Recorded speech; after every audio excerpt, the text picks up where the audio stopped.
বেশি পরিমাণে না, দেখেন যে পরিমাণে আসলে হওয়ার কথা সেই পরিমাণে না।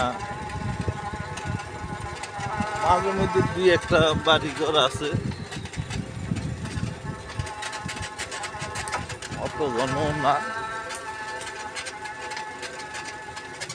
দেখা যায় মোটামুটি ভালো বৃষ্টি হয়েছে। তো আলহামদুলিল্লাহ আমরা সকলেই শুকরিয়া আদায় করি আল্লাহর কাছে যে আল্লাহ তাআলা